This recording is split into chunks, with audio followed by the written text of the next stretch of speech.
We are being watched. This podcast has a father and daughter, a team, that analyzes every episode of every season of Person of Interest.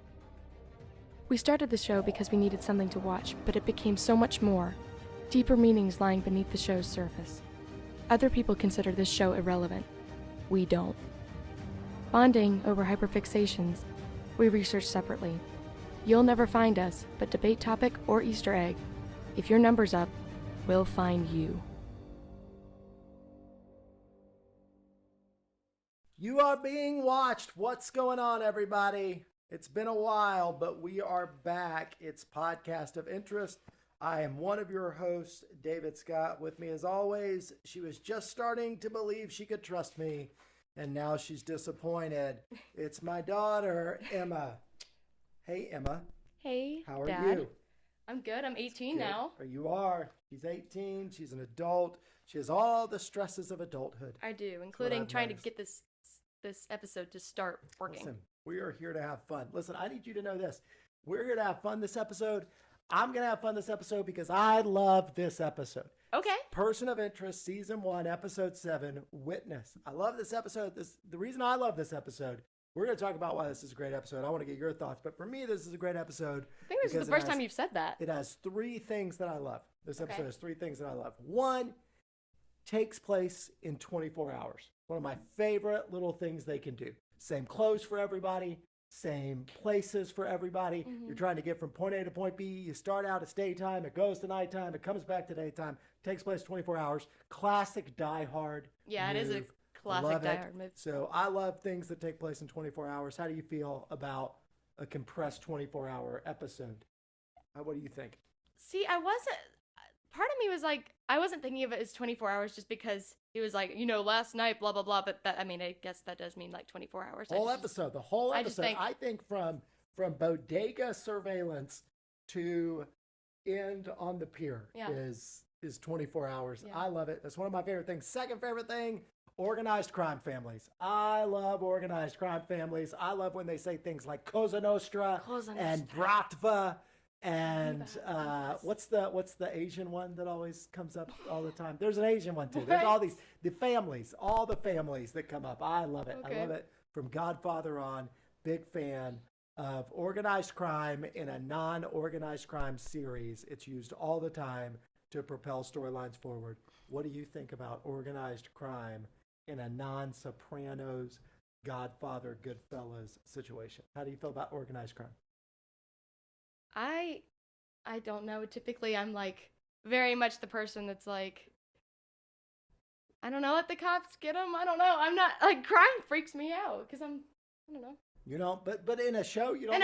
In a show is different. I thought you were asking me like real life. Families fighting families, and who's gonna go down and who's gonna get shot. Always ends with a good one. Some head of family being snuck up on. It just depends. It depends on what the show is. I love it. I love all of the accents and everything that goes along with it. So that's the second thing, right? So 24 hours, organized crime. And the third thing is fascinating reveal at the end. Surprising reveal at the end. Now, I'm going to argue they stole this end a little bit from The Usual Suspects. I think it's from The Usual Suspects. Oh, I'm going to fight with you. Yes. You're going to say it's lost. And I have 8 different reasons. No, that might be an exaggeration. But I have a lot of reasons. Usual Suspects. No. But I don't think you were paying attention to the episode like I was. You're going to compare it to the Lost Ben reveal. Yes. Is that right? All right. So my argument against that, and you can tear this down later. You want to have that discussion now, or you want to have it later?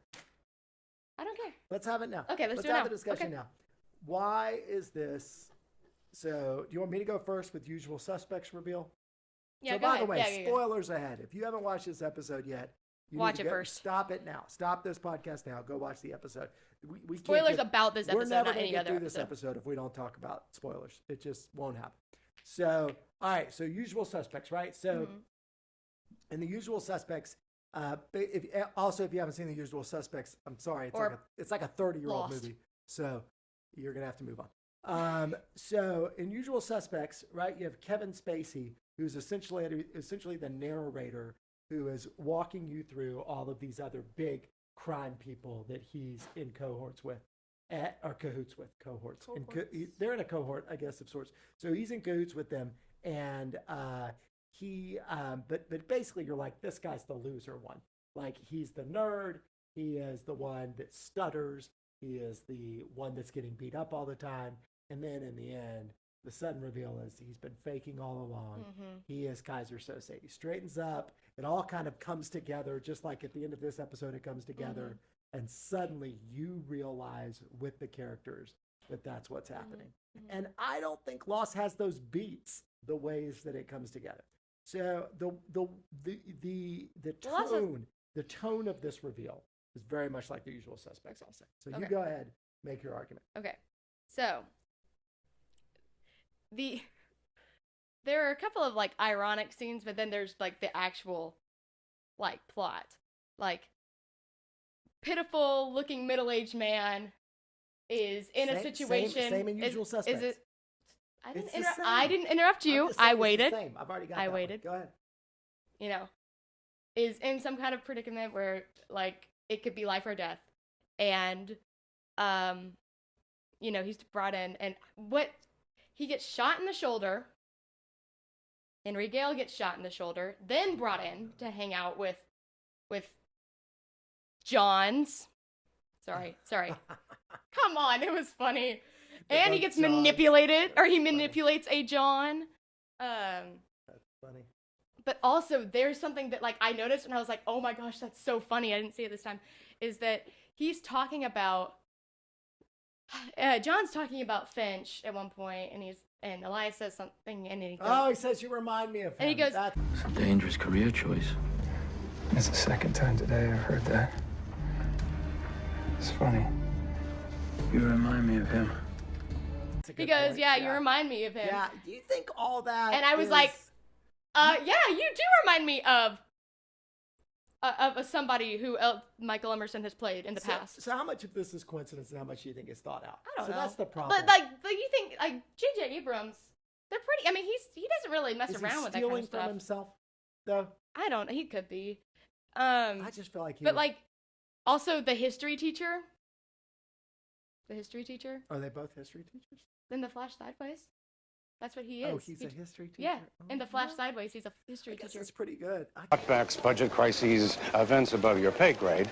Needless to say, some of us have to pull double duty. But we have history club today. Those kids need... There are 5 students in history club, Linus. They'll live.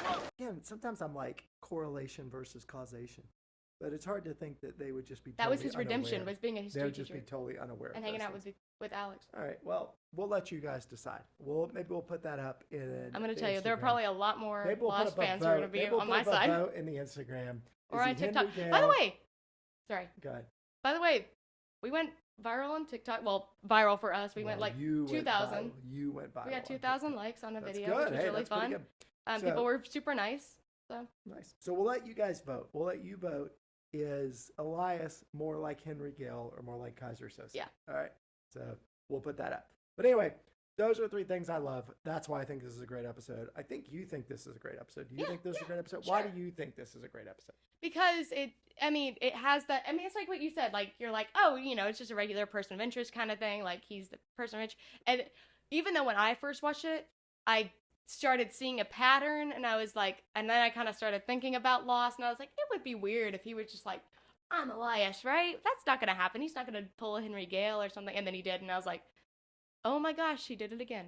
You love that it's Lost. You love when you find Lost things. I do. But I really do. Anything else about this episode besides that it's Yeah, like I think that I think that Enrico did a fabulous job acting as Charlie Burton. Yeah.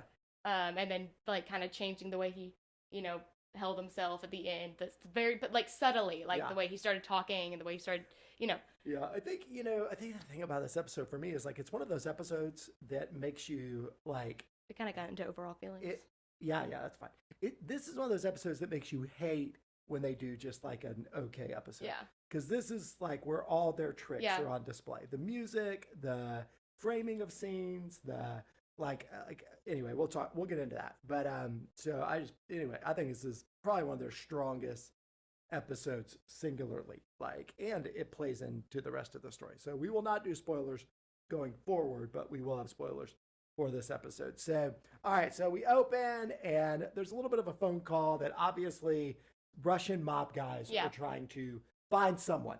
They've located someone, we don't know who, and the Russian mobster wants to take him out himself, right? And then we cut to a surveillance camera in a bodega, right? We don't have bodegas here in Marietta, I don't think. Bodegas big in New York City, very big for cop shows. Bodegas are huge. They Law love and to Order, use them. CSI, love bodegas. So we're in a bodega, and Carter is looking at a surveillance camera. Somebody has been shot. Turns out, Cosa Nostra lieutenant. I love it. And she's watching it. The Cosa Nostra lieutenant has been taken out, and someone has come over. It's the witness to this murder. We're going to find out it's Elias, but it's the witness to this murder who has come over, seen this Cosa Nostra person shot by who we believe is Russian mafia over some sort of turf war. And this witness has come over to check on him, and they're trying to find this witness, right? And so there's a few things about this scene which I just want to point out. I'm going to go and point out here. First, first off, Elias, his hands are all over this guy. Yeah. No, like, his hands are all over He's holding him on this like guy. the head at one point, Yeah, like so the like face. Prince, you're going to find this guy. Yeah. So was that very smart? Would he have done that? Whatever.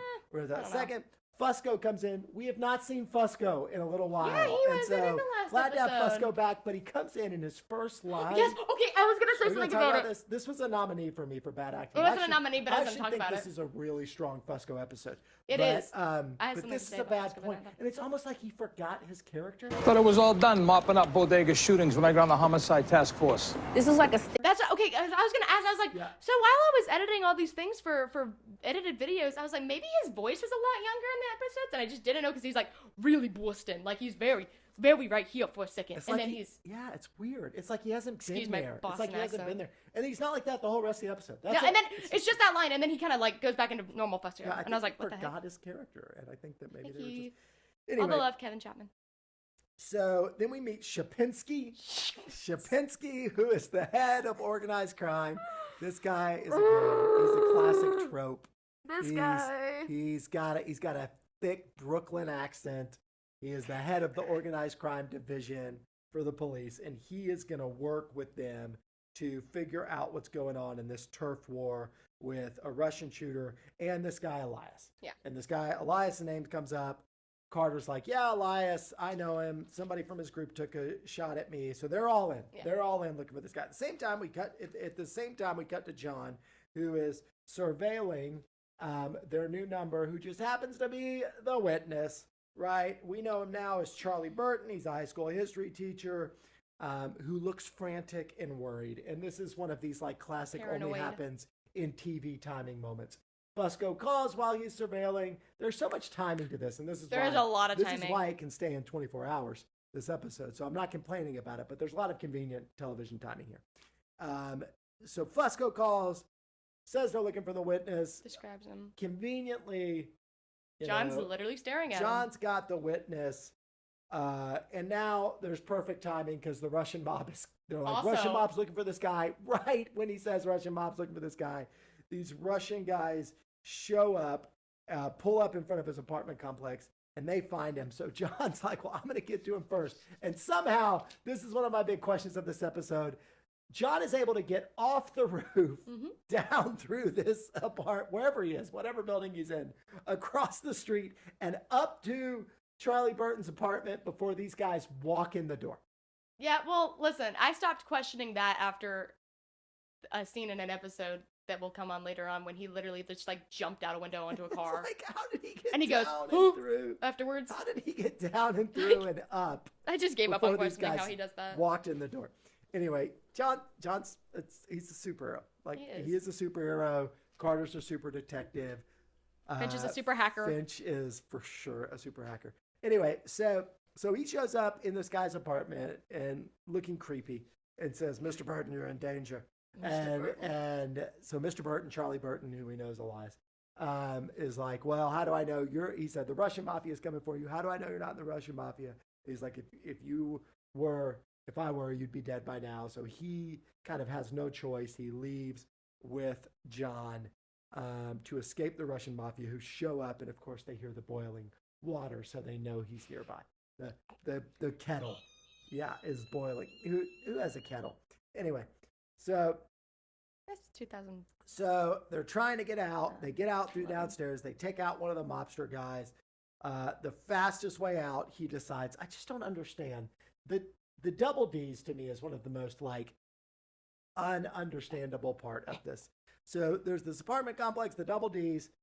For some reason, John thinks their best way to safety is to go through these apartments. Like, Yes. Why is this their best way? Why has that ever been the quickest way to get out of somewhere? I don't know. Well, I think it's because he was like, never mind. Continue. So he's like, we're going to go through this apartment complex and, and whatever his name is, Charlie.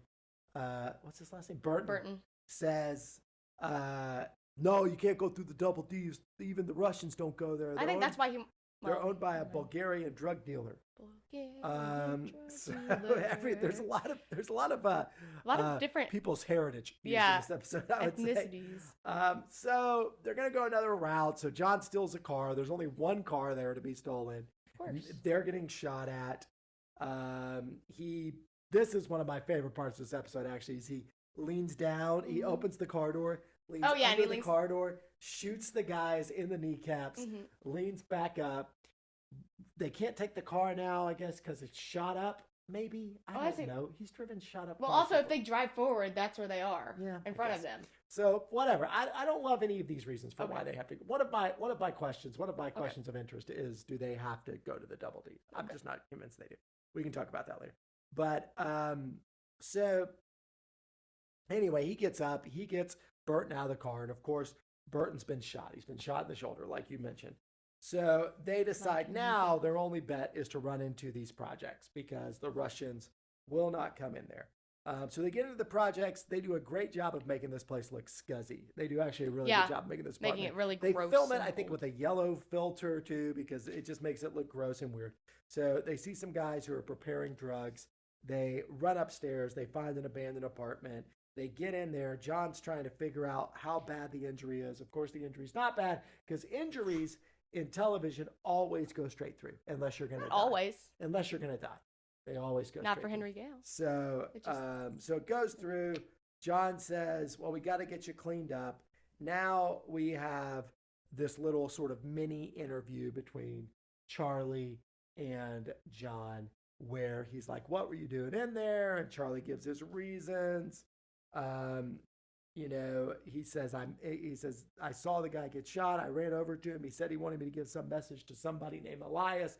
I told him I didn't know who Elias was, and I didn't understand the message. He just said that Vinny was going to finish the job, is what he says. And so John's like, well, you got to go. You got to give your statement to the cops. And this is when we find out that Charlie Burton says you can't trust the cops around here. They are dirty. He is a teacher who had his student whose parent filed a report one time and ended up having an accident, he says. And so he says, I'm not going to talk to them. I'm keeping my mouth shut. I'm not talking to these cops, right? And that's when he says, call me Charlie, right? Call me Charlie, John. Burton's not my real name. So that's a bonding moment for Charlie and John. You can tell ultimately coming out of this that John likes this guy. So cut to that, we go to the widow of the mobster being interviewed, right? So they're back at the police station. There was Shapinsky. Is that his name? Shiminsky, something. Something like that. The head of the organized crime unit is now best friends with Fusco and Carter, and they're all interviewing the wife of this mobster. She's mad. She's not talking to them. She says, you guys can't do anything. Elias is going to finish this. They're like, well, then you need to tell us where Elias is because nobody's going to win. Everybody's going to die. And she doesn't care. Her husband's already dead, and she says Elias is a ghost. And Brighton Beach, she says, is just the beginning. Elias has taken all this down, and he's going to take all you guys down. So we come from here, we get Finch at an ATM, and Finch is at an ATM. He hacks the ATM to reroute the camera from the ATM, right? At the same time as he's leaving, again, this is a big timing. Yeah, I was about to say it's timing. Fusco and Carter at the apartments, and for some reason they've separated from Shapinsky. I think it's Shapinsky. At some time, let me back in my notes. Shapinsky, yeah. So they've separated from him, but now they're back together. Yeah, with him. It's like, why didn't they just ride together? Anyway, maybe there wasn't enough room.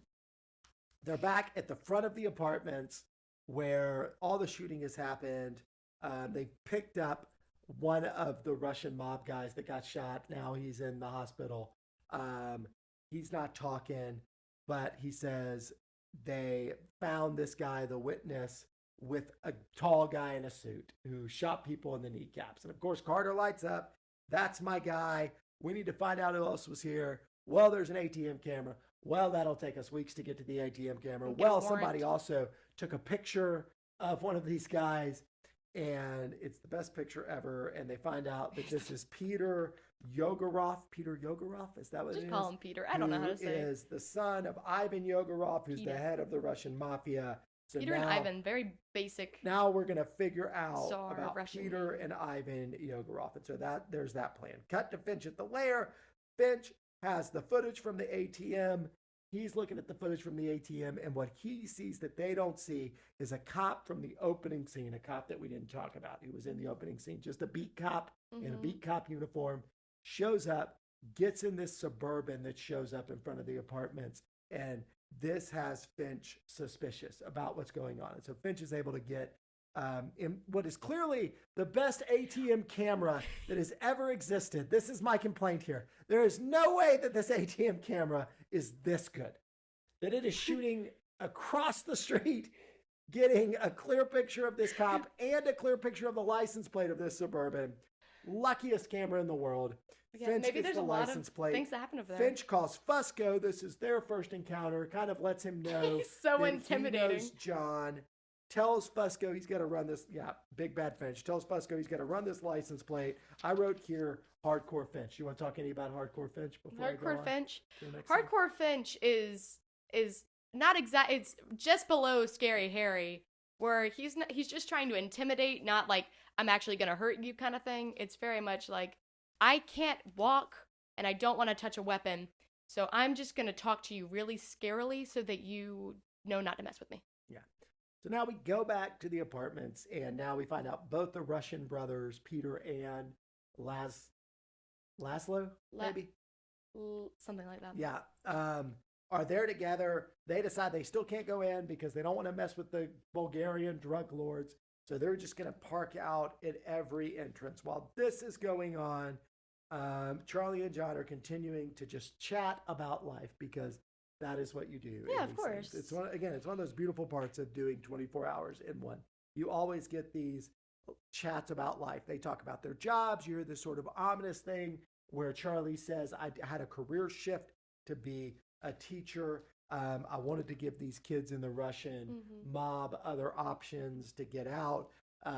John, at the end of this, says, I'm going to go find some way to take care of you, a pharmacy, a way to fix your wound, right? So then we cut back to Fusco and Finch. I think this is when Finch comes up to him behind him and talks about his cholesterol. Yes. Right? You watch your cholesterol they have an take encounter in a intake. food truck. That's another great person of interest. Person of interest loves food truck encounters, especially with Lionel. Yeah. They love food truck encounters, maybe because they think Lionel's fat and he's eating all the time. Wow. I don't know. So they talk about this. They talk about Elias. They talk about the report that Fusco has filed, and Fusco realized Finch has access to all these different things. But that's essentially that scene. There's not much going on there. So cut back to John in the apartments. He's gone back to the drug dealers. He basically just beats up the drug dealers. He just takes them out. These guys don't know what's coming. He takes them out. Well, they're all on something. He takes them out. He steals their cocaine, right? And he takes a bucket of drugs, essentially, is what I call bucket of drugs here. Bucket of drugs. Now we're back at the police station. And now they're doing one of my favorite things, which is looking at a big board with all the names and all the pictures on it. They love it. They've done this the crazy board within an hour. The names and the pictures. There's no picture for Elias. They can't figure out who Elias is. Why is Elias in Brighton Beach? Carter ends up sharing with the organized crime guy, Shapinsky, some of the research she did about Elias's mom. And she believes that this is the child of the head of the mafia. And she says he's reclaiming his birthright. Cut back to the apartments. We've got John fixing Charlie's wound by pouring cocaine in it, which is apparently a way to fix a wound. I didn't know this. And cocaine and glue. Well, he glues it shut. The glue is there to glue it shut. I didn't know that you could just stick cocaine in a bloody wound. I feel like you'd get super high. I feel like you would get high because it gets in your bloodstream. Maybe it's an energy push. I don't know. And then this is where you get Elias saying, "Oh, thank you for saving my life." And John tries to give him a gun. He's like, "I don't like guns. I don't want to touch a gun. I killed a bird or something. I don't know." Welcome, and John. He looks like he doesn't know how to hold the gun. And, this obviously. That's what Kate does in Elias, though. Setting She's him like, up, I don't know how to hold right? a gun. How do you use it? So- Can't take it apart. Cut to the Russians who are outside. Now, because the Bulgarian drug lord has had his drugs stolen, he wants to partner with the Russians to go find John and this witness who we know is Elias, but we don't know that at that point in this show.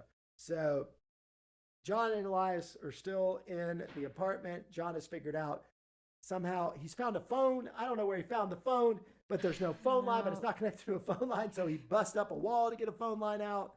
There's a lot of convenient moments. There's a lot of Deus Ex. Is it Deus Ex Machina? Is that what it is? God in the Machine? There's a lot of that in this episode. No. Is it Deus? Deus?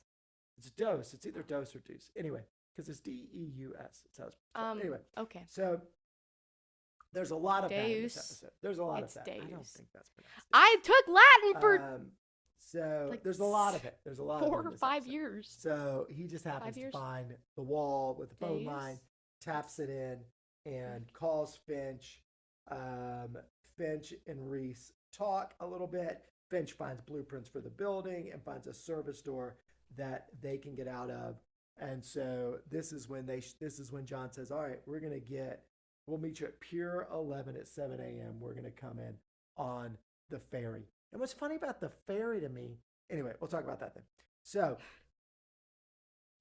he says, "Have Fusco meet me at Pier 11, right? And so that's the plan. So now they're going to escape, right? And so now they're trying to escape out. And they can't get out. They're trying to find an apartment to sneak in. And they happen to run into Will the student, right? And Will the student just decides, yes, this is my teacher.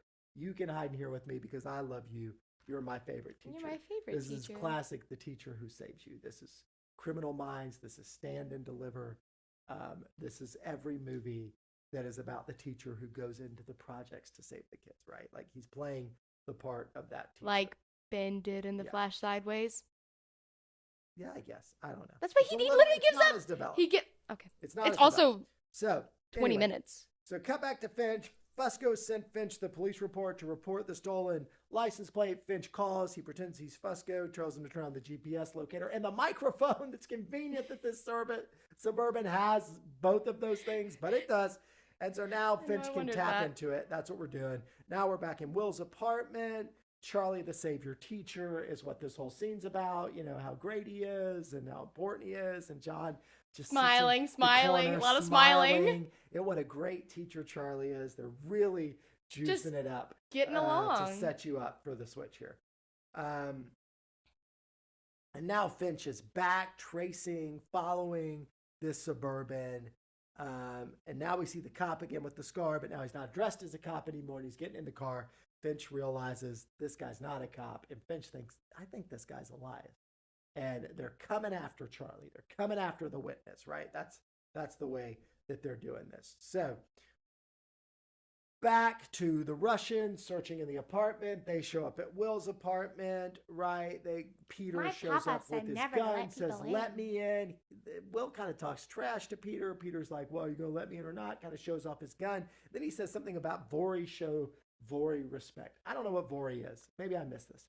You know what Vori is? It means, like, pretty much, like, it's some kind of, like, sign. Like, not sign. Like, to be like, oh, you know, we're from the same group of people, and we don't go against each other. Whatever kind of it is, it keeps the guy out of the apartment. Yeah. Which, again, convenient. But this guy stayed out of the apartment. He's like, I don't okay. think so. And then Will. So Will to me is the superhero of this show. He finds them, he brings them in, he gets them out, he keeps the guy from coming in. He has a secret way for them to get out. It's very convenient. He knows about an old service door that they can use that nobody else knows about. Well, he probably uses it. And so he's going to help them escape. So they try to get out again. But no, now they got to ditch into a new apartment because now Laszlo's coming. Mm-hmm. And so then John ultimately captures Laszlo, and now he's going to be the hostage and get them out. That's the new plan. While this is going on, Carter and not Fusco, Carter and Sheminsky visit the head of the Russian crime family, Ivan Yogorov, right? And they're trying to get information out of him, saying your sons are going to die if you don't tell us. He stonewalls them, and he blames Elias. He said this is Elias's problem. Elias started this in the first place. So anyway, John and Charlie decide they're going to use Laszlo to get out of the building. John calls Finch, says, hey, tell Carter, drop an anonymous tip to Carter that all these Russian crime guys are in this building and we're getting out. So send her here, right? And so he uses Laszlo to get out, which is pretty uneventful. Yeah. They're ultimately getting out. It's pretty uneventful. Yeah. And then they get on this ferry to head to Pier 11, right? At the same time, the guy who Finch thinks is Elias says, we're going to meet them at Pier 11. I just got a text. We're going to meet them at Pier 11. And so Finch thinks this is Fusco. Fusco's dirty. Fusco's working for Elias. I thought we could trust him, and now we can't. So all the rest of this happens really quick. So the police nab the Russians and bring them in for questioning. Fusco goes to the pier and gets a call from Finch, with Finch accusing him of giving the information away or stabbing them in the back. But turns out, we find out it's not, because while they're on the phone, Fusco gets knocked the heck out. He goes down. The Elias character, who Finch thinks is Elias, right? And so now Fusco's knocked out. Elias is waiting, and we're left as the audience to believe, John's going to get there with Charlie, and Charlie's going to get killed by Elias, right? So now we're back to the ferry. John and Charlie are on the ferry, and they've handcuffed this guy. Who's the ferry captain? That's my question here. Who's the ferry captain that is allowing them to handcuff this guy to He doesn't see him. He's probably below deck.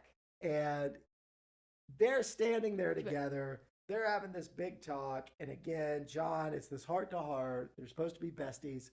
John wants Charlie to testify.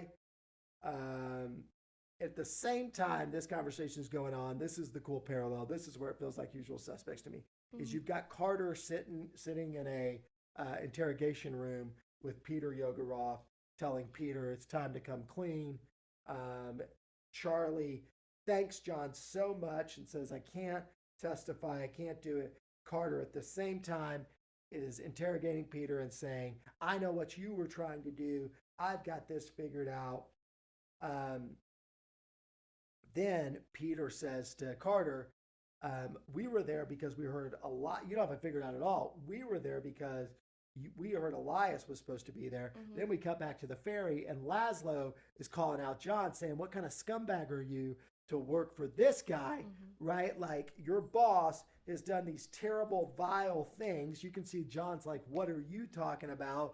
Carter's like, what are you talking about? They're basically, at the same time, Peter and Laszlo tell both of them, you don't know what's going on. Suddenly, we find out Charlie has John at gunpoint because Charlie is Elias, right? And that's the reveal. It's this great reveal. He says, John, don't make me shoot you, right? Comes out that he didn't care about any of this. He didn't care about teaching. He didn't care about these kids. He says, for 3 years, I had to teach the children of these pigs. So he is not the savior teacher. Makes John tie himself to the railing. Basically tells John, I like you. I would love for you to come work with me. But if you're not going to come work with me, you need to stay out of my way, because I'm not going to kill you because you saved my life. It would seem wrong, but please don't get in my way anymore. And John, of course, says, I'm going to have to get in your way. Elias meets up with this non-cop, non-Elias Scarface. That's just what they call him. And they leave together in the Suburban. And I also need to tell you one of my favorite things that's happening during this time too, and that's that the song Centerman is playing. I was about to tell you, I love the song Centerman. I work out to the song Centerman. I love every movie that the song Centerman is in. You work out to it? 100%. That's funny. Worked out to it yesterday. I ran to it. That's It says, "Oh, Cinnamon, where are you going to run to?" And that's a great song to run to. oh my goodness. While all this is going on, Finch, Fusco, and John meet up on the pier. John is devastated. John says, "We just used the numbers, just told us to save a life that's going to take lives." And Finch is trying to tell him, "We're going to make mistakes, right?" But John is saying, "How many numbers did we create through this mistake?" Yeah. And then Centerman continues to play. And of course, one of my favorite things now, You love it. the head of the Russian crime family is killed, because you need that in any you're gonna crime love that. war scene. And then we end it with Elias and his crew, and Elias saying, Scarface coming to Elias and saying it's done because he's killed the Russian mob leader, and Elias saying it's not done, it's just beginning. So there's and our then they walk episode. off. Yep, and they walk off together. So there's our episode. We basically shared our overall thoughts, right? Yeah, we we've pretty much did shared our overall feelings already. Thoughts about this episode. So yeah, Shall we cut to our person of interest? is that where we're at? Yeah, let's talk about the person of interest. Take it away. All right. Elias is played by, oh God, okay, I really hope I say the last name correctly. Okay, it's Enrico Colantio? No, Colantiani. Colantiani. I think I say it right. I think I'm saying it right. Colantiani. Anyways, he is known for being in Veronica Mars. He plays Keith Mars. Flashpoint, he plays Greg Parker, and Hope and Gloria, and he plays Lewis. What about Just Shoot Me? You don't have Just Shoot Me in there? The first thing I ever saw him in was this show with when did it come David out? Spade called Just Shoot Me, early 90s. Okay, I didn't. I mean, typically. it's way old, but that's I mean, that's what I saw. I saw it. I typically go for TV shows that have these characters in it where they have a very long episode. Like in one of them, I think it was Flashpoint, he has like 74 episodes in, and it runs for a very long time. So I go for the things that I'm like, oh, he's been in a ton of this thing. Yeah. So all right, cool. Go when ahead. I go, I think he did an amazing job. Yeah. I mean, I think he's a very good actor. Yeah, I don't know why he's not more stuff. I don't either. Like I thought. I think he's very good. And again, sometimes you just find a role, but yeah, Yeah. No, he does great. He does great in this episode. He's fun to watch. He does a really good. The first time you watch it, like you don't have any idea. I had no idea. I had suspicion. Like he pulled me right in. But then when you watch it second and third time after you know, Yeah. you're like, oh man, this guy's doing a great job playing it up. He Yeah. looks scared. He looks injured. He looks He looks paranoid. like he doesn't know how to hold a gun. Mhm. Right? No, I think he does a great job. Yeah. Yeah. No, I think he does. And he's gonna keep showing up. Yeah. So which will be good. And he continues. We got to our do first. that. He's our first like main villain or Yeah. antagonist, not villain. Yeah, that's true. That's true. Our first recurring Character. antagonist. Besides Zoe. Yeah. That No, recurring first character. Recurring antagonist. Oh, antagonist. Yeah. Sorry. Yeah. So All right. Best scene? okay. So I feel like. Do you want to go first? Do you want me to go first? Sure, you go. Okay, Why don't you talk? I've talked a lot. Okay. I have two nominees. I have Finch and Reese talking about how many numbers this Elias is gonna cause because they saved his life. Thought that was a great scene. Also, John beating up the drug dealers is hilarious. Okay, so John beating up the drug dealers is It's hilarious. Is a great scene, and it was in my running. He's teasing them the whole time. They look Yes. so high. No, he's like, I mean, the things he says, the way he says Yes. it, how easily It's he takes them so- out. The fact that the race, there's a race, like a NASCAR race going on in the background, and it parallels. I don't know if you caught that. Like I it did. says, like he just went into the wall. Yeah, I was he's gonna gone with him too. That was in my yeah. facts of interest. Yeah. So no, that's great. They do a lot of good stuff with sound and visual and There's all those one things. there's one fight scene before that where I was like, oh, the camera shots are really bad because like you could physically see that they weren't punching each other. Yeah. And I was a little upset. But then they made up for it in the drug scene. That's a good scene. Excuse me. I have a take on. So I feel like I feel like ferry to end. Okay. Can that be a scene? I mean, that's like 4 scenes. I or would 6 say scenes. ferry. So the parallel, the ferry. I count Carter. You can count that Carter all and out. the ferry is one scene, but I would take that through to him and Finch in the conversation. Okay. At least. Like, and I might take it through the end, but maybe not. But I would say that's the best scene. 20 minutes. I would say I would, but even if you limit it, even if you cut back to just Carter Ferry parallel, that's the best. That's a scene. good scene. That's a really good like scene. the way they parallel it, the way it's the two brothers, the way it's Carter and Peter. Reese trying to put it together. Oh. They're both trying to put it together at the same time. And the way you're kind of pulled into that, where you're like, wait a minute, what am I missing? What did I miss? And then the way it's all sort of put together at the end. I think that's I do have a complaint. My nitpick on that scene is like, isn't Reese supposed to be this great? Isn't he supposed to have this great ability to like read people? Yeah, tell when people are lying, and he kind of blows it. Yeah. But gets manipulated. My other great scene, like my sort of like honorable mention for this. Okay.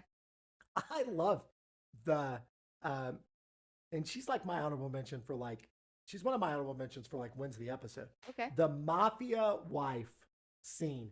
I feel like she kills it for somebody who's like a nobody.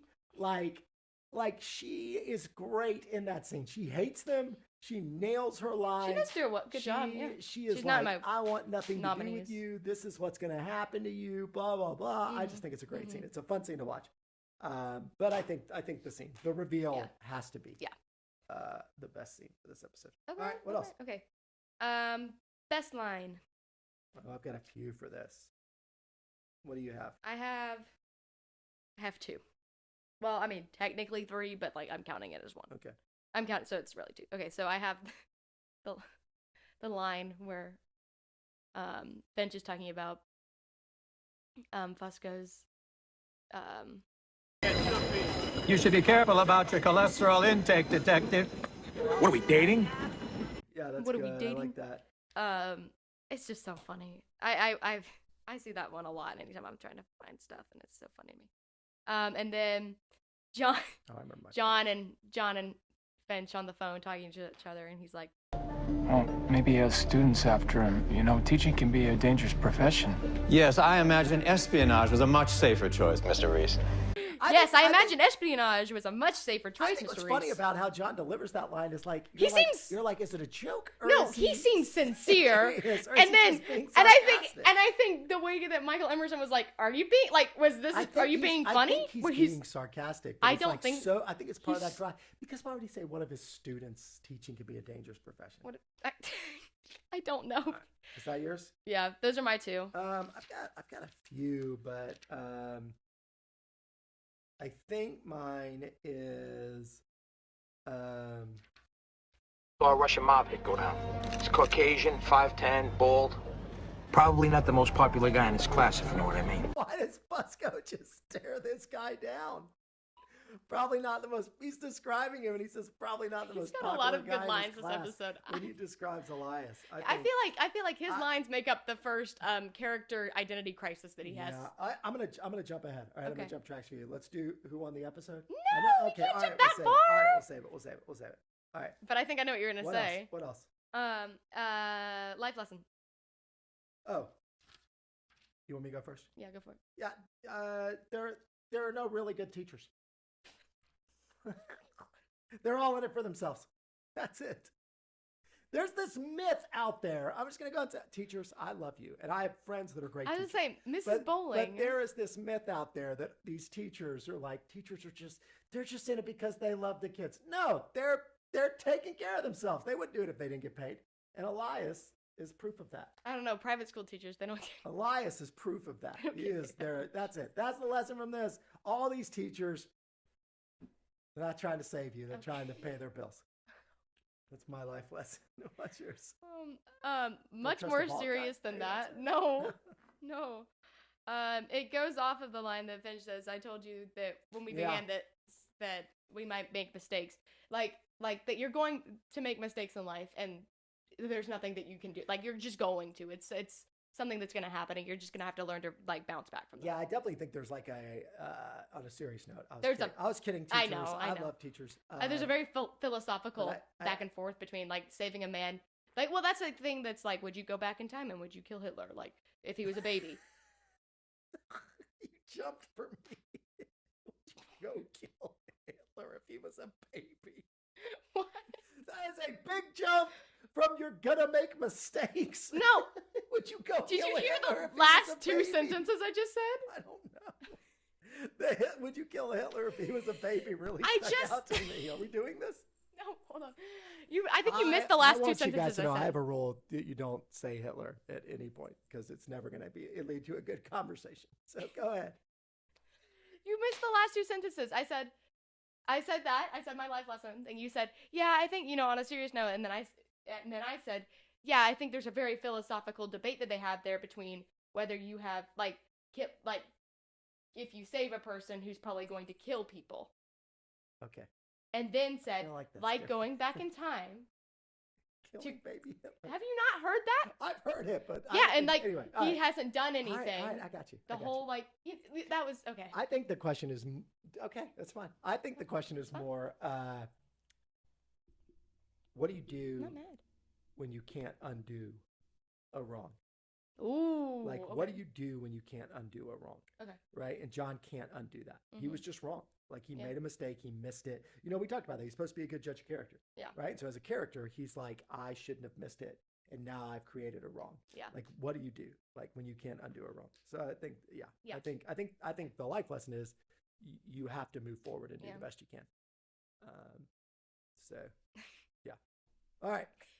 Because I think there might even be a parallel there with Elias and the fact that Elias is trying to get revenge as opposed to moving forward. Yeah. So, and they even I gotta stoke this fire. We have a fire going on in our living room right now, and I will not let it go out. So keep going. Passionate. Well, and I think this is kind of a fact, but I'll say it anyways. There's definitely a lot of foreshadowing lines about his character that we'll see towards the end of this season, where when he gets a flashback. About Elias? Yeah, they talk about vengeance against the father, son kind of thing. Yeah. And that's a big foreshadowing. It says it three times. There are 3 times where they say that. We already know that he was the sort of they'd make put away a foster. Son. Yeah, he was the put away son of a mafia member, right? We already know that, and he's kind of trying to get back at his dad in some ways. So, all right, what's next? J.J. Abrams likes a lot of patricide. Yeah. Themes. A lot of daddy issues. A lot of all the best cowboys have daddy issues. Okay, bad acting. Okay. You want nominees? You're not gonna like my pick. No, I have a good feel. I think I know what yours is, and I don't necessarily know if I'm gonna disagree. You can't do this. So there was a lot of good acting in this episode. Yes, is what I want to say. Yes, there was. You can't do this, but the guy dying, the way the guy dies in the surveillance camera, I watched it like 3 times. It's terrible. It's him. I think they're talking to each other. Falling and dying is tough. Look, they're talking to each other. But he's there. Fusco's first line is a tough one for me. Yeah. Then he really recovers. He does. Who do you got? Okay, so I have Szypinski. What's his name? The Szypinski guy. Szypinski. His whole just. I don't think he's that bad. There's one line, and I can't remember what it was, but he said it so fast that I was like, it was like there was supposed to be a period. Instead, he just took it away completely and just did a run-on sentence, and I was like, oh, slow down and take your time, because his delivery was terrible. He kind of annoyed me. I think he was not a good actor at all. All right. John sitting in the chair backwards to talk to Elias. That's just a that is a classic. That's bad acting. See, okay, but in a drama show where it's maybe the high school bad boy, is it okay for middle-aged men to have a not serious kind of conversation where they're trying to be bad boy or whatever? It's so funny. It's so stupid I think it's always. Let me straddle this chair really quick. It'll always make me laugh. It'll always make me laugh. Why would you sit in a chair? But also, the angle is terrible. He looks like a duck trying to poop when he's doing it. Fair enough. That's interesting. I didn't have that. I didn't have duck trying to poop in here. So those yours? Those are mine. All right. So you're not gonna like this. Okay. Now, I want to preface this. She's come under fire recently. I really like Taraji. Is that how you say her name? Taraji P. Henson? I think so. Yeah. So I love her. I love her in a lot of stuff. Mm-hmm. I love her in this show. Okay. Her faces, she is mugging in this whole episode. Every time they say something, she's she goes. If you look at her faces, she is just over the top. Her faces are over the top in this episode. When they say man in the suit, when they say Elias, she is just, it's too much. She was caffeinated this episode. Maybe she had some of on. that cocaine in the bloodstream. I like her, but she was, maybe. So she is my vote. So I don't know. I don't know if we can see. I didn't really there was a lot mind of really good acting in this episode. I didn't mind that one as much. But what I kept noticing is, I think she lost like a lot of weight in that episode. She looked really different to me for some reason. Yeah. Like she looked a lot thinner. Yeah. When are we going to have the Taraji P. Henson conversation about? When we have her flashback, about her complaining about not getting paid enough. Have you seen this? Oh yes. She's upset about not getting paid enough. Yeah. I have seen this. All right. Well, we'll talk about that when we do her flashback then. All right. Okay. Better name. Oh, I've got a bunch. I've got one. But I'll go. You go first. You never have a better name. Because I've got a bunch. One is. So I've actually got 4. Oh wow! Okay, look at you on top of it. I'll go 2, and then we'll see what you do. So one is, if it wasn't for you, I'd be dead by now. That's one thing he says to John. Yeah. And I think that would be a great name for the episode. It's kind of long though. Yeah. Another is, I'll see you tomorrow. Okay, that's good. Because that's what he says to the kid in the school. Yeah. But really, that's what's going to happen with him and John. Yeah. I'll see you tomorrow. So I've got 2 more, but what do you got? I've got Vina Vidi Vici. Yeah, Vini Vidi Vina? Vina? No, it's Vinny. Vinny. That's why he talked about some guy named Vinny. I can't say Vini Vidi Vici. It's too many V's. I came, I saw, I conquered. Yeah. I think that's because they say it so many times and it means, it has meaning. And I think that definitely should, instead of witness, I think witness is a dumb name. No, witness wasn't good. It was a dumb name. Vini Vidi Vici is good, but my other one though for that would have been Vini Vidi Perditi, which is I came, I saw, and lost. For John. Yeah. Because he came. But it makes more sense to be I conquered since it's Elias. He came, he saw him, and he lost in the end. So anyway, but I think Vini Vidi Vici is the obvious. Yeah, I think that's it. That's it. All right, what else? All right. Facts of interest. Okay, I've already talked about most of them. Especially like even the lost ones because we already talked about it at the beginning. But here's one that was really interesting because Lost did this to me is where I see all these books and I'm like, I have to research them now and see why there's a book in this. Like, why would they bring up the book? So Will's reading the Count of Monte Cristo. Oh, the Count of Monte Cristo. Monte Cristo, sorry. And which is by Alexandre Dumas. And it's the tale of a man who disappears, is believed to be dead, and reappears with a new identity. Also, the movie your mom and I saw on our first official date. Oh, nice. Yeah. But that I mean, if you think about it. Starring Jim Caviezel. That's my... Oh, you stole it! You suck! You took it! I hate you! But you wouldn't be here if I didn't know that. 2002.